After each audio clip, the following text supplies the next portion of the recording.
Okay, the instructions on forgiveness meditation. You start out by saying to yourself, I forgive myself for not understanding. And you say that a few times.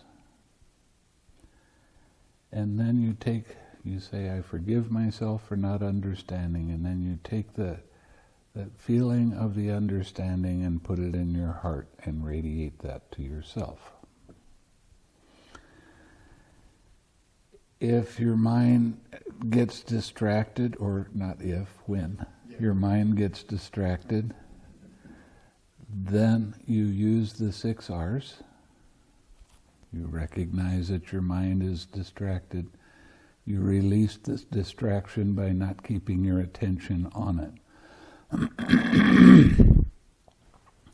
You relax the tightness in your head.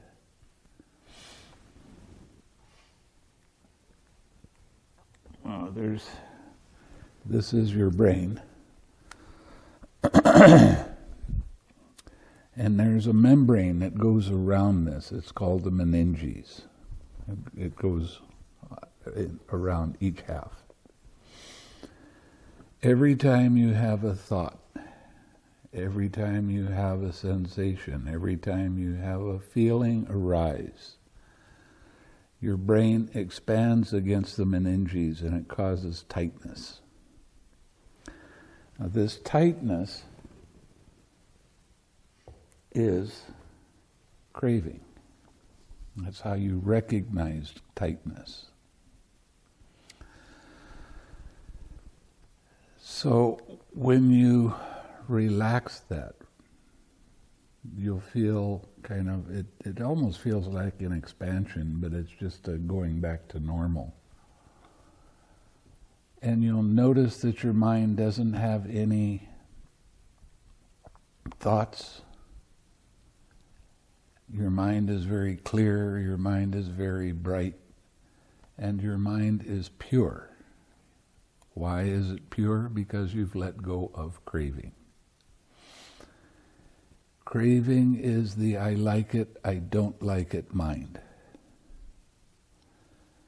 When a feeling arises, if it's a pleasant feeling, I like it. If it's a painful feeling, I don't like it. That's what craving is. So when your mind gets distracted, you recognize it, you release it by not keeping your attention on the content of that thought. You relax the tightness in your head. You re-smile. Now, smiling is a very important part of this meditation. So you need to practice smiling all the time. Smiling in your mind. Smiling with your eyes. You'd be surprised how much tension and tightness that you can have in your eyes. So just relax and smile there. A little Buddha smile on your lips. A smile in your heart. And then you come back to, I forgive myself for not understanding.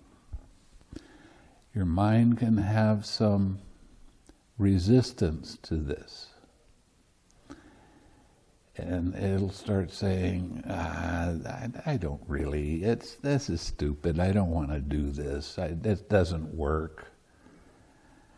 So you just 6R that and come back and do it again. After a period of time, there can be some memories of things or people that come up, or situations that come up that you had a hard time with, either the person or situation. So you focus on that. Now, say it's a person. You look that person in the eye and you say, I forgive you for not understanding, or for causing me pain, whatever it happens to be, whatever is appropriate. And you stay with that person. Now you're going to have some resistance to forgiving that person, but it doesn't matter. You forgive them, you look them in the eye and say, I really do forgive you for whatever.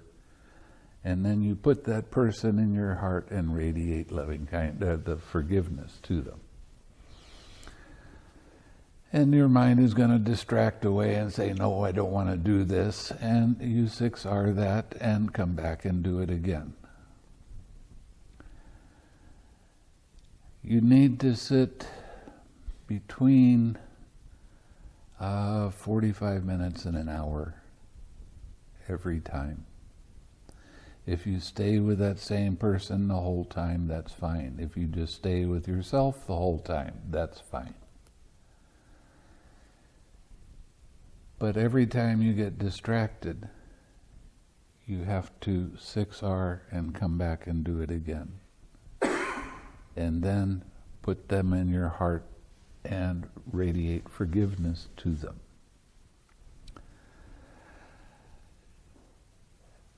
Right at the end of your sitting, then you hear them say back to you, I forgive you too, for whatever reason. So it's like a complete circle. You forgive yourself, you forgive them, they forgive you. Then when you get up and start walking, your right foot, I forgive you, you forgive me. Okay, so you walk at a normal pace and just keep that in your mind all the time. If there's resistance or distraction, 6R and come back and do it again. You want to carry the forgiveness with you the whole time. It doesn't matter what you're doing. If somebody says something and it makes your mind a little bit hard, you forgive them right then in your mind, and you put them in your heart and radiate that forgiveness to them. So your mind is going to have a lot of a resistance to this at first, until you start learning that it works. So stay with it, stay with that same person until you feel relief and you feel like, I really have forgiven that person or that situation. And then you come back to yourself and you forgive yourself again for not understanding or causing yourself pain. And stay with yourself until somebody else comes up. And stay with that until you feel like you don't need to forgive anybody anymore, like you're done. Your mind will tell you, I don't need to do this anymore. So, okay?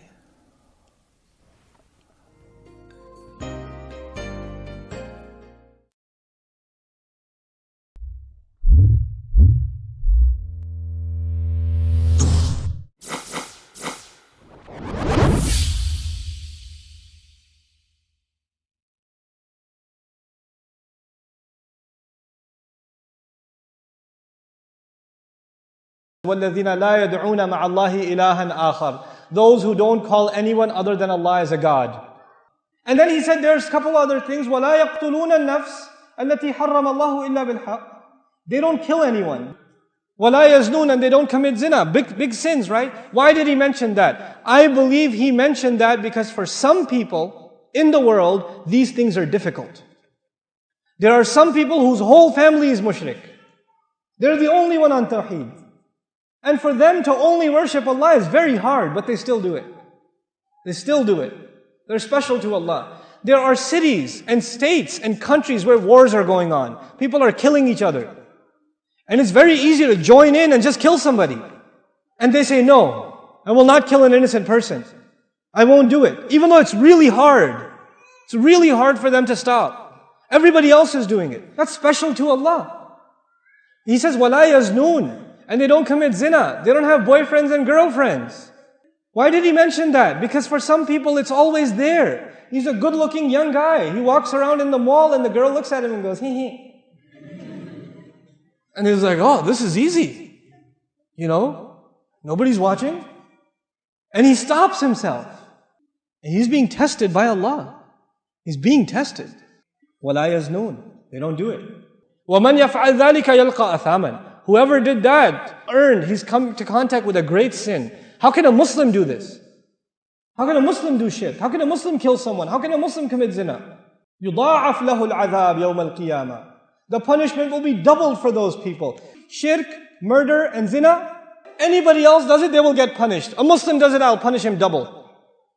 He knew it and he still did it.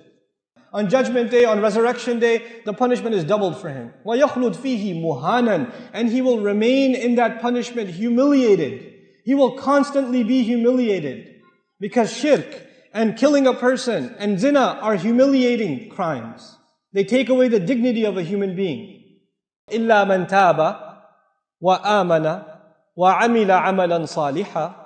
But the exception is even if you did these things or all of these things, if you turn back to Allah and you became a believer again, and this time وَعَمِلَ عَمَلًا صَالِحًا, and he was very serious about doing good things from now on, فَأُولَٰئِكَ يُبَدِّلُ اللَّهُ سَيِّئَاتِهِمْ حَسَنَاتٍ. Then those people, Allah will take all of their sins and convert them into good deeds. Maybe your sins are the size of a mountain. Allah will not get rid of the mountain. Allah will turn the mountain into a mountain of good deeds if you can make tawbah. This is Ar-Rahman.